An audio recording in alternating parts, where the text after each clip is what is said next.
तो जूल का तापन नियम पढ़ लिया था, अब हम पढ़ने जा रहे हैं विद्युत शक्ति। अगर आप एक बार विद्युत को भूल जाओ तो शक्ति क्या होती है? कार्य करने की दर, यानी आप कितना कार्य कर रहे हो और कितना समय ले रहे हो, ये आपको आपकी शक्ति को व्यक्त कर रहा है कि आपको कोई काम दिया गया, आपने वो कार्य कर लिया, उसमें कितना समय लिया। जितना समय कम लोगे उतनी ही शक्ति क्या होगी? ज्यादा। और जितना ज्यादा कार्य करोगे कम समय में आपकी शक्ति क्या होगी? ज्यादा। ठीक इसी को मैं ले रहा हूं विद्युत परिपथ में, यानी विद्युत परिपथ में कार्य करने की दर को क्या कहते हैं? विद्युत शक्ति। तो डेफिनेशन की ओर आते हैं। विद्युत धारा द्वारा, किसके द्वारा? विद्युत में कौन बहती है? विद्युत धारा बहती है परिपथ में। तो विद्युत धारा द्वारा कार्य करने की दर को क्या कहते हैं? शक्ति कहते हैं। दर आगे है, अपॉन हो गया, तो विद्युत शक्ति, विद्युत शक्ति, इलेक्ट्रिक पावर, यानी इसको P से डिनोट कर सकते हो, शक्ति यानी पावर।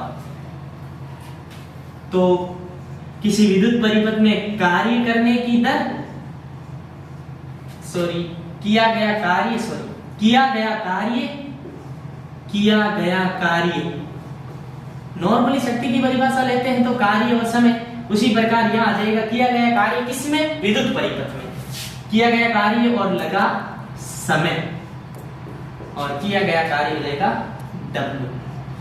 तो P का P है, W अपॉन T।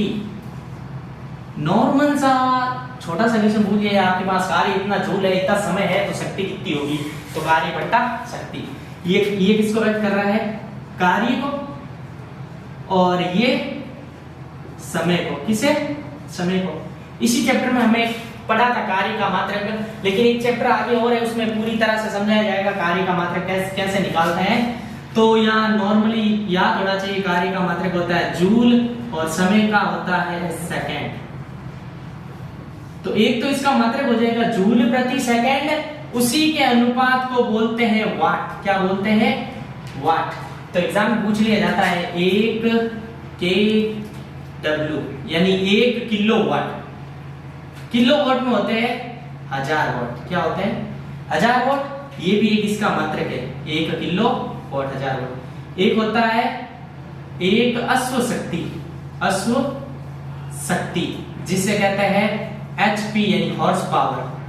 वो किसके बराबर होती है? 746 वाट। किसके बराबर? 746 वाट। ये नॉर्मल आपको याद रखना है।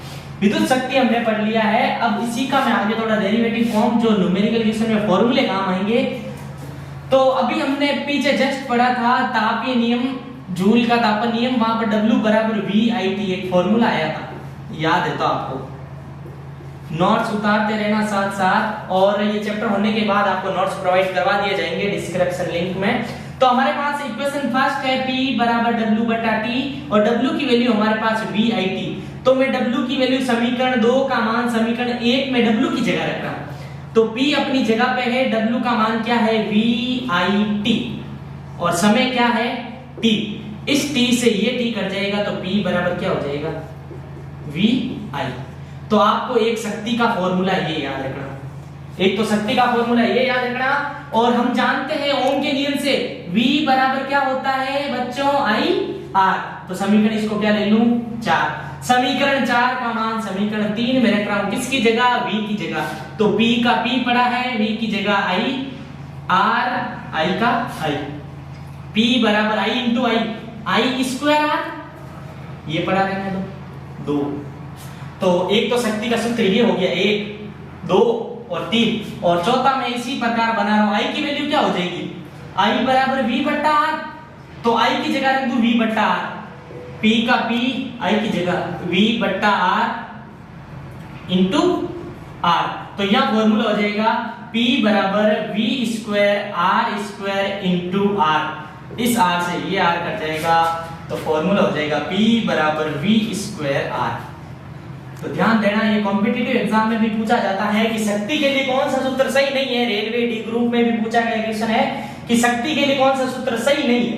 एक आपको ये दे दिया जाएगा, दूसरा ये दे दिया जाएगा, तीसरा ये दे दिया जाएगा, चौथा चेंज कर सकता है, P बराबर V square upon R square देगा।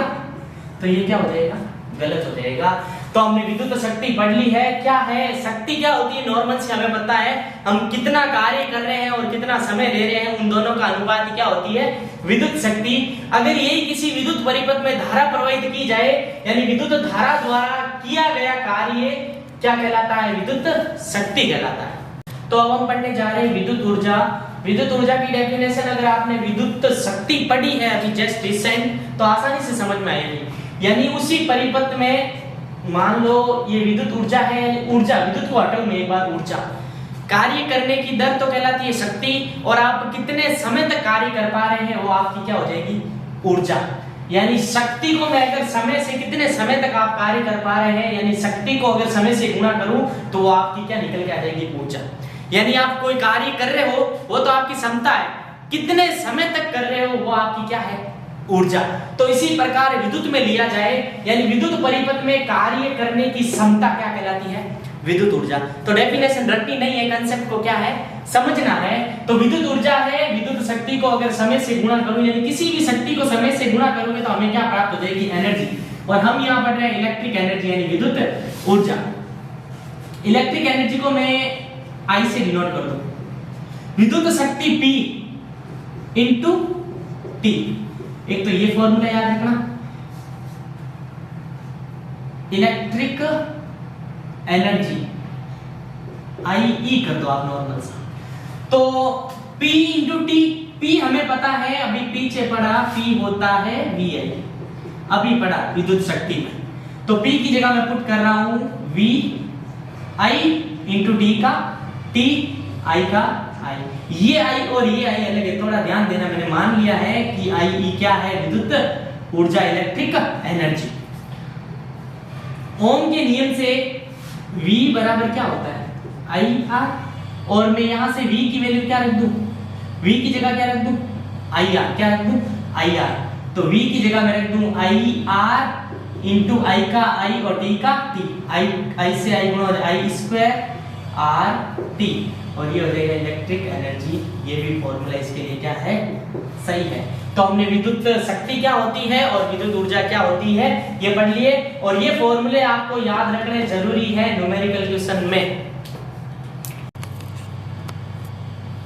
तो नॉर्मल सा एक आपके बुक में दे रखा है, एक kWh में कितने जूल होते हैं, और एग्जाम में एक नंबर का क्वेश्चन पूछ भी लिया जाता है कि एक kWh कितने जूल के इक्वल होता है। और कॉम्पिटिटिव एग्जाम में तो काफी बार पूछा गया है एक kWh कितने जूल के बराबर होता है, पूछ लिया है एक kWh में कितने जूल होते हैं। चलो एक kWh को लेके आओ, एक kWh, यहां से अभी हमने पढ़ा किलोवाट में कितने वोट होते हैं, एक किलोवाट में कितने वोट होते हैं, 1000 वोट। कितने वोट, 1000 वाट। और हमारे पास ये एक का मतलब इससे भी गुणा करना है और एक का मतलब इससे भी गुणा करना है। एक kW को तो हमने यूज कर लिया कि 1000 वोट के इक्वल होता है। और एक घंटे में कितने मिनट होते हैं ये तो आप सबको ही पता है, एक घंटे में कितने मिनट होते हैं, 60 मिनट होते हैं। कितने मिनट होते हैं, 60 मिनट। आगे बढ़ाते हैं, 1000 वोट का 1000 वोट। और इस चैप्टर में एक चीज आपको बताएं कि सभी राशियां ऐसा यूनिट होनी चाहिए। अगर 60 मिनट एक घंटा होता है तो एक मिनट में कितने सेकंड होते हैं, एक मिनट में 60 होते हैं तो 60 मिनट में कितने सेकंड होते हैं, यानी 60 मिनट है और एक मिनट में 60 होता है, तो ये राशि किस में चेंज हो जाएगी, सेकंड में। यानी सीधी बात करूं, एक मिनट में 60 सेकंड होते हैं तो 60 मिनट में कितने होंगे, तो 60 इंटू 60। 1000 वोट का 1000 वाट इंटू 6 इंटू 6 36, 2 जीरो के 2 सेकंड। 36, 3 जीरो और 2 जीरो 5 जीरो में ऐसे लिख दूं, 36 1 2 3 4 और 5 वाट इंटू सेकंड, वाट इंटू सेकंड बराबर में है 1 kWh। क्या है, 1 kWh। क्या मैं इसको ऐसे लिख सकता हूं, 36 कितने जीरो है, 5 जीरो इंटू 10 की पावर 5 वाट इंटू सेकेंड लिख सकता हूं। तो इधर ध्यान देना, वाट थोड़ा सा कंसेप्ट है, हमने अभी पढ़ा P बराबर W बट्टा T। इसी के अनुपात को क्या बोलते हैं? इसी के अनुपात को क्या बोलते हैं? वाट बोलते हैं। यानी P बराबर W बट्टा T, यानी W क्या हो जाएगा? जूल, और T क्या हो जाएगा? समय। यानी ये दोनों अनुपात किसके तुल्य है? वाट के तुल्य। तो मैं वाट की जगह ये वैल्यू रख सकता हूं। जूल और समय का मात्रक यहाँ लेना है, किस में लेना है? सेकंड में। तो वाट की जगह आपको क्या रखना है? जूल बट्टा सेकंड। तो 3 6 इंटू 10 की पावर 5 वाट की जगह रखना है जूल बट्टा सेकंड, और ऊपर क्या पड़ा है? सेकंड। इस सेकंड से ये सेकंड, तो 1 kWh हमारे पास ये वैल्यू आई है। 1 kWh 36 इंटू 10 की पावर 5, और एक राशि जब आप 11th में जाओगे तो जब भी पॉइंट 1 आगे बढ़ता है तो पीछे 10 से गुणा किया जाता है, यानी 36 इंटू 10 की पावर क्या हो जाएगा? 6 जूल, यानी 1 kWh। ये आप याद करना कि 1 kWh में इतने जूल होते हैं। कॉम्पिटिटिव एग्जाम के लिए बहुत ही इंपॉर्टेंट है 1 kWh। वहां क्या किया जाता है पता है? एक जीरो आगे ले लिया जाता है, 36 इंटू 10 की पावर 7, और ऑप्शन में ये दे दिया जाता है। ये भी सही है जूल। तो अभी हमने ज्ञात कर लिया है 1 kWh में कितने जूल होते हैं। अब हम स्टार्ट करने जा रहे हैं चुंबकीय क्षेत्र तथा चुंबकीय बल रेखाएं। जो आप 10th क्लास पास आउट होंगे तो ये 11th में भी मिलेगा। चुंबकीय क्षेत्र क्या होता है पूरी जानकारी वहां मिलेगी, लेकिन हम कोशिश कर रहे हैं कि यहाँ भी आपको पूरी प्रोवाइड की जाए। तो चुंबकीय क्षेत्र क्या होता है? अगर आप केवल चुंबक को हटाओगे, क्षेत्र यानी जहां तक आपका प्रभाव है, जहां तक आपकी लिमिटेशन है, वो आपका एक क्षेत्र है, एरिया। तो इसी प्रकार चुंबकीय क्षेत्र यानी चुंबक का एरिया, जहां तक चुंबक का प्रभाव, प्रत्येक का अपना अपना क्षेत्र होता है। जैसे शिक्षा का अलग क्षेत्र, यानी जहां केवल शिक्षा की लिमिटेशन हो। इसी प्रकार चुंबकीय क्षेत्र जहां केवल किसका प्रभाव हो? चुंबकीय क्षेत्र। आई होप आपको कंसेप्ट समझ में आ गया होगा। चुंबकीय क्षेत्र क्या होता है, फिर उनके बल रेखाएं क्या होती है, उनके बारे में जान रहे हैं। तो इसको मैं एक एग्जांपल लेके समझा रहा हूं बहुत इजी वे में। जैसे आपने एक चुंबक ले ली N और S, दो ध्रुव होते हैं, जाहिर सी बात है चुंबक के। अब इसके निकट कोई और दूसरी चुंबक ले जा रहे हो, ध्यान देना। मान लूं मैं N और S। जब परिभाषा समझना, जब एक चुंबक के नजदीक किसी दूसरी चुंबक को ले जाया जाए, ले जा रहे हो आप, ये घर पे प्रैक्टिकल करके देख सकते हो। एक ऐसी सीमा जहां पर हमें महसूस होगा कि किसी ना किसी प्रकार का बल है या किसी ना किसी प्रकार का प्रभाव है। क्या है? प्रभाव है। यानी एक चुंबक के नजदीक किसी दूसरी चुंबक को ले जाने पर, विपरीत सिरे हो ले जाने पर, जहां से आपको बल महसूस हो जाए, वहां से वो उसका क्या स्टार्ट हो जाता है? चुंबकीय क्षेत्र। क्या स्टार्ट हो जाता है? चुंबकीय क्षेत्र। तो चुंबकीय क्षेत्र की डेफिनेशन आपको समझ में आ गई होगी, यानी किसी चुंबक का वह क्षेत्र जहां किसी अन्य चुंबक को या अन्य किसी वस्तु, लोहे की वस्तु को लाने पर एक बल महसूस हो, वह क्या कहलाता है? चुंबकीय क्षेत्र। तो डेफिनेशन लिखना, जब किसी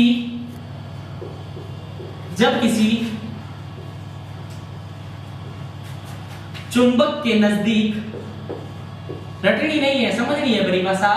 जब किसी चुंबक के नजदीक किसी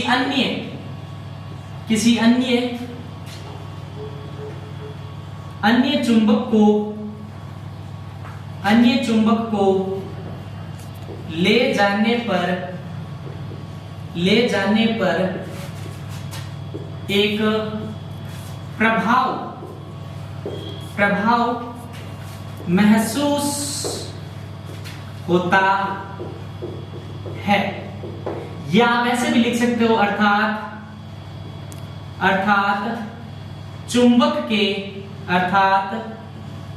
के चारों ओर, यानी ये चुंबक है, इनके चारों ओर वह क्षेत्र, अर्थात चुंबक के चारों ओर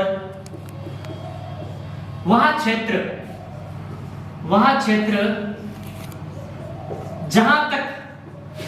जहां तक चुंबक का प्रभाव रहता है, जहां तक चुंबक का प्रभाव रहता है, रटने जैसी कोई बात नहीं है। एक चुंबक जिसके चारों ओर का वह क्षेत्र जहां खुद का प्रभाव हो, क्षेत्र मतलब हमें पता हमारा क्षेत्र है तो हमारा प्रभाव रहेगा, तो चुंबक है तो किसका प्रभाव रहेगा, चुंबक का प्रभाव रहेगा। तो डेफिनेशन इजी है, रटना नहीं है। या ऐसे भी लिख सकते हो, किसी एक चुंबक के नजदीक दूसरी चुंबक ले जाई जाए, जहां से प्रभाव महसूस हो वह उसका क्या कहलाता है, चुंबकीय क्षेत्र। अर्थात चुंबक के चारों ओर वह क्षेत्र जहां तक चुंबक का प्रभाव रहता है, यानी खुद का प्रभाव रहता है। ये चुंबक है तो इसके चारों ओर किसका एरिया होगा, उसका एरिया होगा। यानी हम हैं तो हमारे चारों ओर क्षेत्र किसका है, हमारा प्रभाव चलेगा। तो इसी प्रकार चुंबकीय क्षेत्र हो गया। अब बात करते हैं बल रेखाओं की। किसकी बात करते हैं, बल रेखाओं की। ये आप 11th में जाओगे, 12th में जाओगे तो भी पढ़ोगे चुंबकीय बल रेखाएं क्या होती है, उनके गुण हैं। 12th में पूछा गया क्वेश्चन है ये चुंबकीय बल रेखाओं के गुण। तो हमने चुंबकीय क्षेत्र तो जान लिया कि इनका क्षेत्र कहां है, यहां पर। तो मैं एक चुंबक बना रहा हूं, ये मैंने चुंबक बना ली N और S। क्या बना ली, N और S। एक चुंबक है तो जाहिर सी बात है इसके चारों ओर क्या होगा, इसका क्षेत्र होगा। तो चुंबकीय बल रेखाएं क्या होती हैं, यानी इस क्षेत्र है तो आपका क्षेत्र बताओ कि मेरा क्षेत्र है। यानी प्रभाव को बताने के लिए जिन काल्पनिक रेखाओं की आवश्यकता होती है उन्हें क्या बोलते हैं, चुंबकीय बल रेखाएं। क्या बोलते हैं, चुंबकीय बल रेखाएं। यानी आपका क्षेत्र है तो आप बताओ कि ये मेरा क्षेत्र है।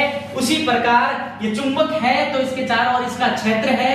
इसको दर्शाने के लिए जिन रेखाओं की आवश्यकता होती है उन्हें क्या कहते हैं, चुंबकीय बल रेखाएं। तो अभी हाल ही बोर्ड एग्जाम 2020 में पूछा गया चुंबकीय बल रेखाओं के गुण, इसीलिए बोल रहा हूं इंपॉर्टेंट है। समझे चीजों को, रटे नहीं। अगर समझा हुआ होगा तो आप आसानी से लिख पाओगे। तो क्या है, चुंबक के चारों ओर उसका क्या होता है, चुंबकीय क्षेत्र। तो ध्यान देना, चुंबकीय बल रेखाएं, चुंबकीय बल रेखाएं हमेशा बार तो होती है N से S दिशा में। क्या होती है, N से S दिशा में, N से S दिशा में।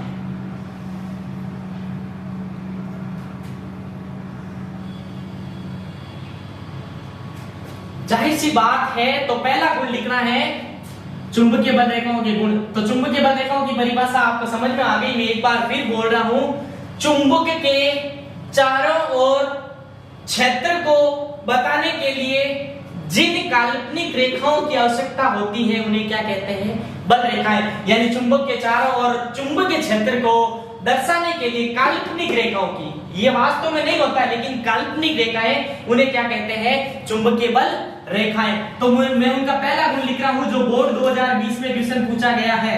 अगर आपको डेफिनेशन आती है तो आप वहां डेफिनेशन बी लिख सकते हो और पहला गुण लिखो, इनकी दिशाएं, इनकी दिशा चुंबक के, इनकी दिशा चुंबक के बाहर यानी चुंबक के आउटसाइड में N से S की ओर, नॉर्थ से साउथ की ओर, N से S की ओर होती है। पहला गुण समझ में आ गया। बल रेखाएं क्या होती है, जो चुंबकीय क्षेत्र है उसे बताने के लिए काल्पनिक रेखा क्या कहलाती है, बल रेखाएं। रटना नहीं है, इजी वे में समझना है। और आप फिजिक्स पढ़ रहे हो तो समझोगे नहीं, रटना तो बिल्कुल ही नहीं है। दूसरी बात, ये बल रेखाएं ऐसे नहीं ये इसके ऊपर आई और ये इसके ऊपर आ जाएगी, गलत।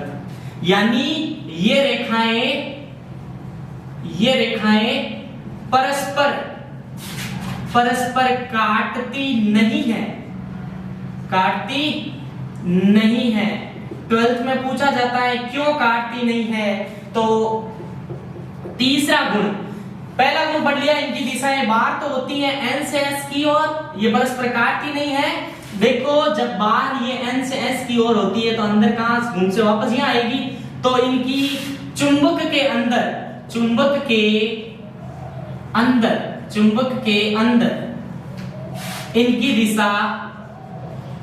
इनकी दिशा S से N की ओर, S से N की ओर होती है। तो इसमें क्या हार्ड है, बोर्ड ने क्या हार्ड क्वेश्चन पूछ लिया केवल चुंबकीय बल रेखाओं के गुण ही तो पूछे, आप वहां उसकी डेफिनेशन और ये 3 पॉइंट लिख के आ जाते हैं तो आपके 2 नंबर पक्के थे। तो एक बार क्विकली मैं फ्लैशबैक ले लेता हूं, चुंबकीय क्षेत्र क्या है और चुंबकीय बल रेखाएं क्या है। तो चुंबकीय क्षेत्र किसी चुंबक के चारों ओर वह क्षेत्र जहां तक ये चुंबक है इसके चारों ओर का वह एरिया जहां इसका प्रभाव होगा, किसका, चुंबक का प्रभाव, वह क्या कहलाएगा, चुंबकीय क्षेत्र। दूसरी परिभाषा बता देता हूं, एक चुंबक है, इसके नजदीक दूसरी चुंबक ले जा रहे हो, जैसे घर पे प्रयोग करना, ये ले जा रहे हो तो जहां पर प्रभाव ऐसे ऐसे हाथ हिलेंगे तो वह उसका क्या एरिया हो जाएगा, चुंबकीय क्षेत्र हो जाएगा। बात करते हैं चुंबकीय बल रेखाओं की। ये चुंबक है और इसके चारों ओर क्या है, क्षेत्र है। इसको बताने के लिए जो भी काल्पनिक वास्तव में नहीं होती है, काल्पनिक रेखाएं क्या कहलाती है, चुंबकीय बल रेखाएं। और ये इनके गुण 4 ये है जो n से कहां जाती है, s में, और अंदर s से n में परस्पर काटती नहीं है, इसे चुंबकीय बल रेखाएं कहते हैं। तो हमने चुंबकीय क्षेत्र और बल रेखाएं पढ़ लिया। आई होप आपको ये पूरा कंसेप्ट समझ में आया होगा। चैप्टर अब बाकी एक या दो क्लास और होगी जिसमें आपका चैप्टर पूरा कवर हो जाएगा, और लास्ट क्लास में आपको पूरा चैप्टर पीडीएफ के रूप में डिस्क्रिप्शन लिंक में मिलेगा। और एक क्लास ऐसी होगी जो विद्युत के ऊपर कौन से न्यूमेरिकल एग्जाम में पूछे जाते हैं, किस प्रकार से पूछे जाते हैं, उसके ऊपर हम अंकित प्रश्न भी करेंगे। और ध्यान रखना, पीडीएफ लास्ट वीडियो में मिलेगी आपको।